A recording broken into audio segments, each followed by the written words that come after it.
Previous lesson yedu create a demo account, then send my login details to demo account. Then the next thing chatakuita takuda kuti tichidownloada inonzi MetaTrader yedu yatange tichishandisa for trading. So kudownloada that MetaTrader unodzokera again ku WordForex website, unosvika uloga in ku my WordForex account kwako kuti ukwanise kungochidownloada. Waloga in nesa details aunenge wasenderwa haya account yako. Apa ndinozoziva kuti ndashandisa last account. Let me go and check kuti ndeipi account yandiri kushandisa for this one, because awandisa accounts achona. It's 281. Okay, na 571. Yeah, this account. Wesa login details ako. Wesa ni password yako. Upinda my WordForex account. Then unofanira kuenda pakanzi platforms, then uti download WordForex MT4, then uti download again, click pakanzi WordForex MT4 platform. Ichabva yatanga kudownload ega ndo download file chachona ichi kusvika chapera. Kana chinge chapera unobva wachi double click kuti chi open or run, then wearing ma terms and conditions aya, but yeah, most of us are wearing. But next ichatanga again ku download kusvika painenge yapedzera. Painenge yapedzera inobva yatanga inobva yaburitsa this. Let's wait. But of course ichatora time. Ndakatodownloadawo kudhara zvangu, so ndichacancela because ndakadownloada kudhara yatobva yapedza kuti finish.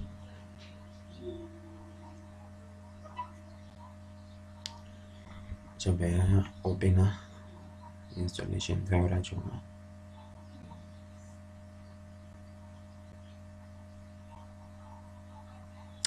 Okay, kuti video yedu iite short, hatichamiriri installation file. Ndakuno opena MetaTrader 4 yandakatoinstalla kudhara, but ndachida kuti create MetaTrader 4. Okay, ndakuno opena old one yandakaita kudhara.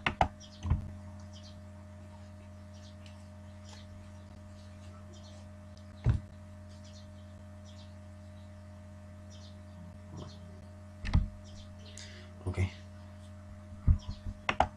now ndakuchi log out this account kuitira kuti tikwanise kuloga in.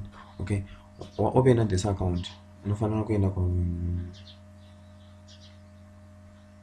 pakanzi file, then what log into trade account. Kana open MetaTrader yako, then what log into trade account wesa details ako aunenge wasenderwa ku email achiratidza kuti ndiwo demo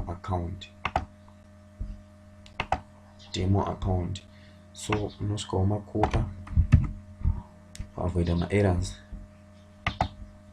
uchino pestira details ako.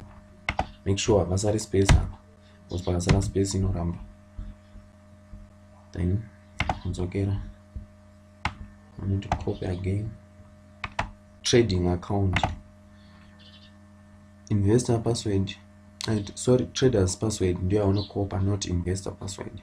Unokopa trader password, then what paste or paste it up.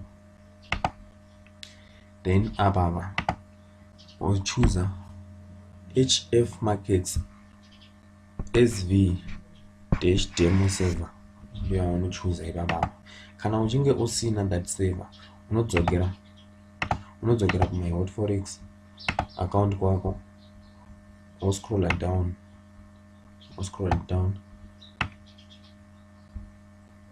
usvika pakanzi HF Markets SV demo server, then you select second one ndio inenge isina ma issues.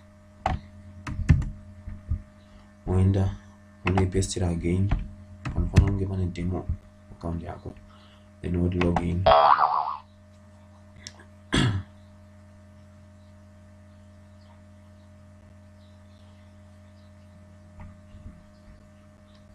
I think better login details are in them. So let me try to check why Ramba. Go email didn't confirm password yangu.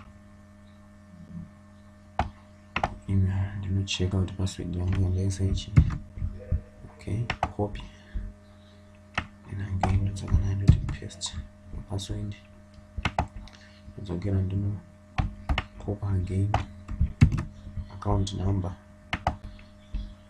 I think do the same account number. Save around. Select this one to try and log in again. Go now the Jaramba area.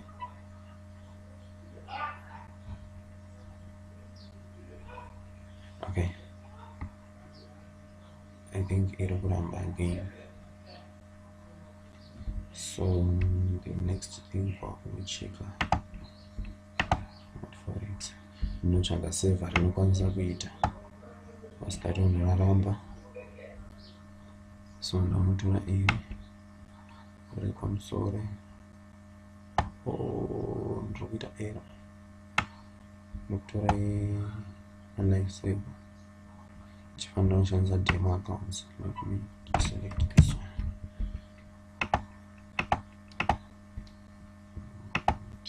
Yes. File. Login. Select this.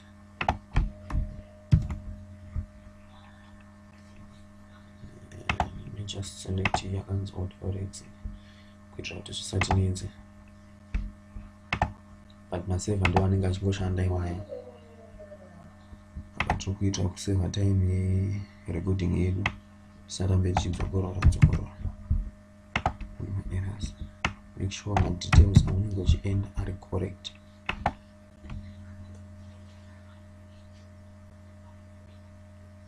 Right. Notarisa pasasi panapa once connection status kana incoming mail inoratidza kuti yabvuma. So now ndaloga into demo account yangu ndakukwanisa kuchitrader now ndaane demo account yangu. Thank you guys.